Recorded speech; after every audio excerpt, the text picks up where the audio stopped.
Spring is coming soon, and what better way to enjoy it than planning a camping trip? Now let's see here. Tent? Check. Flashlights? Check. PTSD from experiencing something nightmarish while camping? We'll have to wait and see. Today, I've got more new camping scary stories to set your fears ablaze.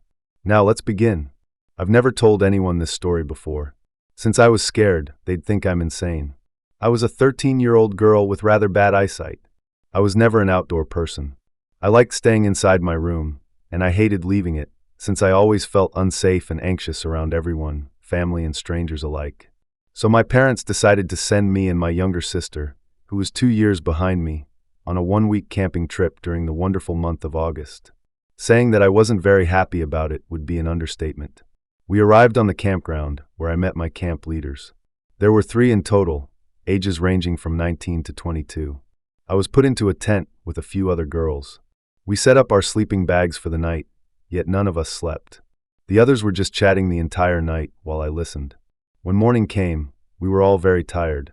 I could tell they weren't used to staying up all night. Personally, I had a very broken sleep schedule. I would sleep for about 4 hours a week, so I was fine. Or rather, I was used to it. That day we did some camp activities like learning how to start a fire and how to identify plants. I even saw a couple of deer. I'll skip ahead a few days since nothing happened for the next 3 days. On the second to last night to spend at the camp, I really wanted to go back home. Again, I couldn't sleep, so I was just using a very subtle nightlight to read. It barely illuminated the pages, since I was careful not to wake up the leaders and the girls in my tent.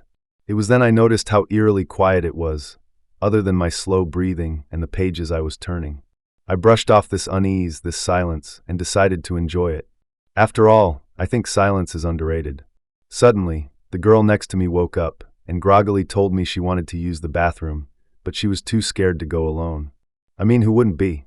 The nearest bathroom was at least 2 miles away, and walking those 2 miles in the woods and then back uphill would be tiring to say the least. I gave her a comforting smile, telling her I'd go with her, even though I wanted to stay in the tent and the warmth of my sleeping bag and the peacefulness of my light yellow glow of my night light. I twisted my ankle a day prior, and it hurt, but I didn't bring it up, and I endured it. I got out of the tent with the slightly taller girl, and I turned on my flashlight. We walked slowly about 100 feet into the woods, so we wouldn't disturb anyone. She quickly went behind a tree then and did her business, while I used my flashlight to observe the darkness of the woods. An immense amount of dread hit me like a bus, and I thought I was having another panic attack. My anxiety became worse when I saw movement out of the corner of my eye. On reflex, I pointed my flashlight in that direction. "Amelia," a familiar voice called out. My sister's voice. Wait. My sister's voice. She was 8 miles away on the other side of the campground in a cabin. I was confused. My sister could never walk that far, and the dark no less. She was scared of the dark, and her stamina was low. I turned to where the voice came from, and I pointed my flashlight in that direction. Just out of the light's glow stood a girl, just an inch shorter than me, with short brown hair and a naturally skinny figure. The more I inspected her, the more I noticed. She was skinnier than usual, actually. My sister is already very petite. You can see her bones through her skin. But that girl I saw in the forest, who resembled my sister, I could see each and every bone in her body exactly where it was, and her joints appeared broken. That was when my campmate finished her business. She came back and reached for my arm. When she made contact with me, I flinched. "It's just me," she said. Her voice held concern and emotion, but it was just her. "Amelia." My sister called out again. It seemed as if her voice was a recording getting played repeatedly. I kept looking at the figure until the girl behind me asked barely above a whisper, "Who is that?" in a questioning tone. I answered, "It looks like my sister, but it can't be her." I spoke in a quiet whisper. The girl barely heard me. "We should go," I said sternly this time, but I tried to keep my voice barely above a whisper. So the two of us did what any logical people would do. We ran. My ankle hurt so much, but I never stopped, and I could hear that thing that looked like my sister trying to catch up to us. It was fast, but we were faster. We got to the campgrounds, and we immediately got inside the tent. Only then did I realize how bad my ankle actually hurt. "EW, what's that smell?" The girl to my left said. It smelled of rotten iron, a smell I was familiar with, due to living on a farm for 8 years of my life. I quickly replied with, "Somebody probably took a dump near the campsite." I lied, knowing they'd believe me. Probably just one of the boys. The girl replied with a tired eye roll. I smiled at her and told her she should get some rest. Everyone who had awakened went back to sleep.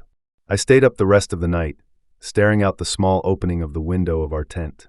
It was still there, yet it no longer looked like my sister. Instead, it looked like my mother. A creepy smile stretched across its face. I made eye contact with it. My mother's green eyes had been replaced with a milky white. I looked away after noticing that.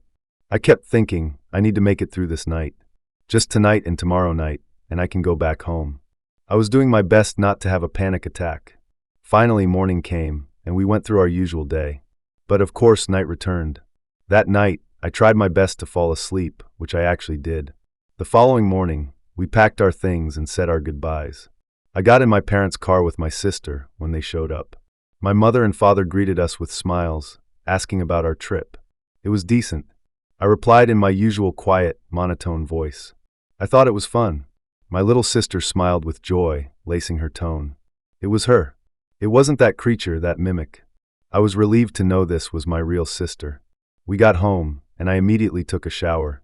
And after unpacking, I went skateboarding, which I do to get my mind off of things. That day, I made a conclusion that I would never go camping again. Story number 2. When I would hear the old adage, right place at the right time, I'd think to myself, yeah, okay, it's all just coincidence. But after what I've been through these past 6 weeks, my mind is changing. Maybe you're put in a specific place at a specific time for a reason. As most of you know, the PNW Pacific Northwest, for those unfamiliar, was recently ravaged by an ungodly amount of wildfires. At the time of writing this, seeing the little fire emojis dotted all over maps of California, Oregon, and Washington made my heart ache. My home was burning. Fortunately, for myself and my family, our area hadn't been hit as hard as many others. I'd planned a camping trip a few weeks prior to this pandemic of wildfires, so I was happy to see that my usual spot wasn't near any major fires, and subsequently had been deemed safe to travel and camp in. I'm a camping enthusiast, and I enjoy deep wilderness camping. My usual spot is fairly remote. It requires a 2-hour drive up a 2-lane road into the middle of nowhere, followed by a 30-minute drive up an old logging road that ultimately crests a small mountain. The mountain slope leads into a beautiful valley, with much larger mountains encircling the valley from the north and east. In the center was a decently sized clearing. The clearing was littered with fallen logs, beautiful pink and yellow yarrow flowers, and the occasional family of white-tailed deer. This was my true happy place. This valley has a name, but I'll keep it hidden for anonymity purposes.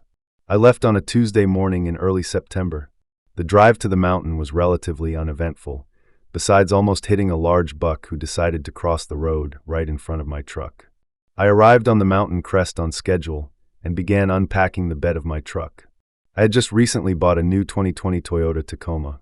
I parked my truck facing the clearing, roughly 5 feet from the edge of a small drop-off. The slope down to the valley wasn't steep, and it's fairly easy to hike down. I'd say it's about 400 to 450 feet from where I parked down to the start of the valley floor. I had my camp set up just as dusk was setting. I'd usually have a large fire going, but with the previously mentioned wildfires, that wasn't possible. I brought a small propane stove and space heater to prevent any accidents. As I finished gulping down my last bite of dinner, I noticed it was quickly growing dark. I hopped off my tailgate and made my way to my driver's side door. As I was digging in my pockets for my keys, I looked down into the valley, and I noticed something strange. I could make out 2 small circular lights in the far distance. They flickered as they quickly moved closer to the clearing. It looked as if they were hovering and navigating through the trees at a steady pace. I crouched in front of my truck, and I looked on in curiosity. I watched for a few minutes, until the lights eventually arrived at the tree-line of the clearing. I could hear the humming of motorcycle engines echoing from the valley. That's when I realized what I was staring at. What on earth were these 2 people doing, riding dirt bikes out here? This was the first time I'd ever seen another person out here. The lights were stationary at this point. I assumed the 2 riders were off their bikes and walking around the clearing. Although this is only speculation, as I couldn't see anything aside from the 2 bike headlights. I knew they couldn't see me as I had no visible lights on or a campfire. Instantly I thought to grab my phone out of my glove box. Local news stations warned the public of suspicious people intentionally starting fires in the woods. They encouraged citizens to be vigilant and gather any evidence they could. In an absolute lapse in judgment, I pressed the unlock button on my keys. My truck lights flashed, and a loud beeping sound rang out. I had just given a beacon to my location to these midnight riders. In a rush of adrenaline, I threw myself on the ground stomach first. My mind was screaming, "Good going, Einstein." I could barely think as my heart was pounding in my ears. I watched as the bike lights began to turn back into the direction they came from, and eventually they disappeared into the dark. I could hear the engines revving harder than they had before. That unsettled me a bit. As I stood up and brushed myself off, I began thinking about how odd it was. Usually people with good intentions do not run off like that when they notice other campers. These people were obviously up to no good down there. Maybe they were drug traffickers, meth cookers, arsonists. My mind was filled with all the potential threats I might have alerted to my location. I sat in my truck, mulling over my options. Should I drive home? What if they're waiting for me at the end of the logging road? Or was I just overreacting? I decided to pack up camp and spend the night in my truck and drive home first thing in the morning. After packing everything up, I drove down the logging road a little ways and backed into a small gap in the mountain face. That way, if the midnight riders decided to pay me a visit, they might just miss me. I was in full paranoia mode. I lowered my seat back, racked around into my handgun, and eventually dozed off as the adrenaline turned into exhaustion. I awoke to my alarm, with my life for hire by ADTR blaring from my phone. In a groggy daze, I sat up and rubbed my eyes. My phone said 6:32 a.m. Looking out my windshield, I could see thick brown smoke swirling in the wind. As I stepped out of my truck, I was hit with the intense smell of burning wood. As you've probably guessed now, there was a fire very close by. I jumped back into my truck and raced back up the mountain. From my camping spot, I'd be able to get a better understanding of the situation. As I drove way too fast up this narrow logging road, I noticed the smoke was thinning out as my elevation grew. My heart sank at the realization. When I reached the crest, I jumped into the truck bed and looked out over the valley. I could see blue skies above the mountains across from me to the north and east. My heart sank at this, as it confirmed my suspicion. I turned towards the logging road to my right. I could see the smoke thicken from that direction. I was trapped. My mind instantly went to the two riders from the previous night. I grabbed my phone, praying for a signal. Of course, no such luck. I jumped off my truck bed and threw my passenger door open. I frantically searched for my backpack. Once I found it, I ripped it apart, looking for my GPS satellite phone. I kissed it with joy when I grabbed it from the bottom of the bag. I flipped it open and thanked the Lord I had a signal. I called 911 to report the fire and request help. I chatted with the operator for about 15 minutes. The operator said she'd contact local wildland firefighting companies and attempt to get a helicopter to evacuate me. After being on hold for a few minutes, I was transferred to a helicopter pilot who worked for a wildland firefighting company that was nearby. I mentioned the valley by name, and the man said he knew where it was. He claimed they were sending a helicopter to pick me up, and that I needed to be there and ready to leave as soon as they landed. After we disconnected, I rushed to clear out my truck of any valuables. I sadly rubbed the dashboard and said sorry to my new truck, as it was evident the fire would eventually consume her. I then gradually started making my way down the slope and into the valley. After only falling a few times, I reached the valley floor. I then bolted through the trees and towards the clearing. My lungs were on fire as I neared the clearing. As I broke through the tree line, I collapsed on the ground, gasping for air. After a few minutes of lying there catching my breath, I got back onto my feet. I started walking towards the center of the clearing. When I made it to what I assumed was the center, I glanced up at the peak of the small mountain. I could see my bright red truck sitting where I left it. Roughly 200 feet to the left of it was a wall of fire. Black smoke rose from the wall as it raced up the mountain. I turned away, not wanting to watch $39,000 literally going up in flames. I began scanning the skies, searching for my rescue.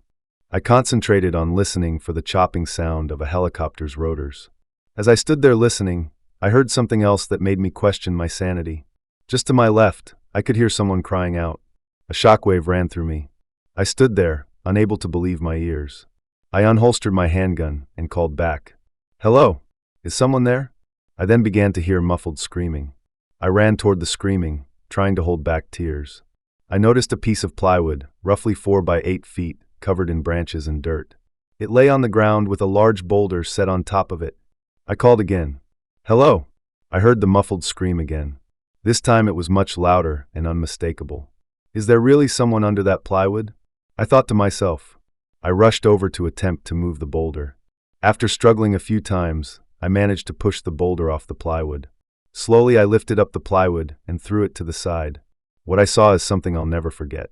Standing inside the small hole, which was no bigger than 4 by 4 feet, was a woman. Her wrists were zip-tied and her mouth was gagged with a piece of cloth. I gasped and took a step back. I couldn't believe it. What in the world was going on? The woman was frantically looking around. I snapped out of my shock and rushed to help her. She flinched as I reached out to grab her. I lifted her out of the hole and I removed the cloth from her mouth. She began to yell in Spanish and she raised her arms. I told her, "Calm down, you're safe now." I cut the zip ties that were binding her wrists. She instantly started pointing behind me and repeating "Mihija." I didn't understand her, as unfortunately I didn't know Spanish. I turned around quickly. Where she was pointing, I noticed 4 more pieces of plywood scattered across the clearing. I was horrified. I rushed over and began to flip them over one by one, but one by one they were empty. The woman, following me as I did this, let out a pained cry as I flipped the last piece of plywood, exposing a 4th and final empty hole. She collapsed on the ground and began to sob. I tried to ask what was wrong, but I couldn't understand her. As I tried to console her, I heard the distinct sound of helicopter rotors. I looked up to see the chopper descending into the valley. I helped the woman up, and I put her arm over my shoulder as we rushed to the awaiting chopper. A man jumped out from the side doors. When we made it to him, he helped the woman in, then stopped and yelled, "You didn't tell us there'd be 2 of you." I yelled back, trying to be heard over the loud rotors. "I just found her. I have no idea what's happening." He then replied, "You found her? What are you?" "Never mind, we don't have time, get in." He helped me into the helicopter and shut the doors. Soon after, we started to ascend. I looked down over the valley to see the fire had engulfed the peak and was halfway down the slope towards the valley. I sat back in relief. I was finally safe, but I had so many questions. The state police and EMTs met us when we landed back at base camp. I explained the entire situation, and they took the woman and I back to the station. Eventually, I was released after telling my story to 6 different officers. My wife picked me up, and I was able to return home. That wasn't the end, unfortunately. Over these last 6 weeks, I was interviewed by local authorities, state authorities, U.S. Marshals, IC, even a pair of FBI agents. My final interview was with the 2 FBI agents. They were the only ones who gave me any real information on the situation. After retelling my story, just as I did here, they filled in some holes for me. They explained that I likely stumbled upon a human trafficking operation. When I unlocked my truck, it spooked the traffickers. He said I was lucky I hid in that gap when I did, as they more than likely went up the logging road to handle me. When they couldn't locate me, they probably assumed I'd left to get the police, so they packed up any valuable assets, including the woman's younger daughter, and started the fire to destroy any evidence before I could alert the authorities. I asked about the girl I found. The older agent informed me that she and her daughter had been kidnapped from Nicaragua. The woman claimed they were set to be sold to someone in Russia, but now she was being held in government custody until she could be returned home. He then said, "She's lucky you came along when you did. You were at the right place at the right time." Story number 3. It may not be a long story or a great story, but it happened. I have worked in construction most of my life, so I'm not much of a storyteller type. So bear with me. It was around 26 years ago. My parents had just bought me a pup tent for my monthly Boy Scout campouts because I was 14 and several of the high school kids had left me covered in bruises during the previous campouts over the last year. This pup tent was about 6 feet long and 3-ish feet high. It was a dark green A-frame style tent, with an entrance at one side, with a zippered mosquito net cover, one down the middle and one from each side. There was also a rain cover outside of the tent that could be tied with 2 binding sets of straps. Whenever we'd go camping, the first thing we would do was clear the area of debris. In this case, it was sticks and long grass.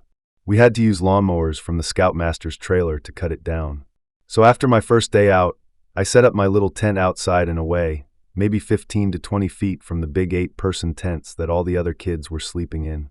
I crawled in as there was barely room to sit upright inside of it, and just enough room to turn around in the tent without hitting the sides. I got into my blue summer sleeping bag, zipped it up, made sure my camping pack was by my feet, and I went to sleep. I woke up in the middle of the night. Someone was messing with the zipper. I was basically alone, so hearing the brand new zipper come up was enough to wake me.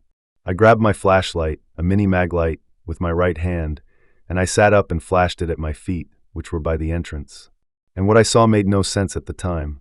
There was a girl with her head in my tent up to her shoulders, with her hands in my backpack. She didn't seem to be wearing a top of any kind.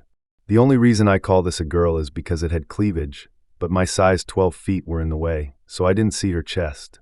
Its skin was a pale green, and its hair was a deeper forest green, tied back into what I could best describe as dreadlocks. It took me a minute to notice, but there seemed to be leaves in the thing's hair. They seemed to be ivy leaves. Her face could be traditionally described as beautiful, gaunt features, high cheekbones.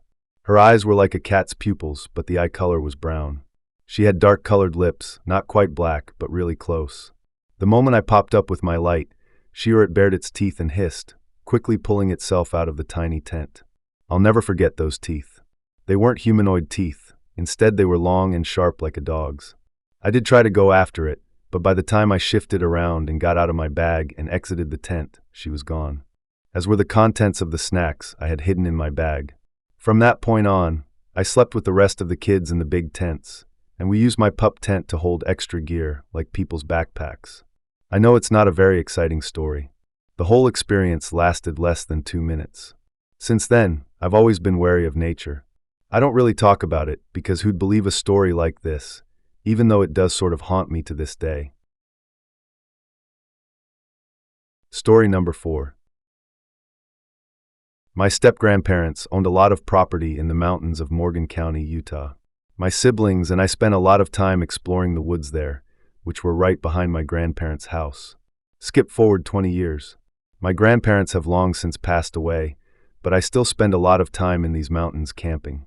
Since it's private property, we don't see many people while camping there. I've experienced many strange things while out there, but this is one of the strangest. 2 of my friends and I were staying overnight in a trailer we had on the property. We were just talking and hanging out.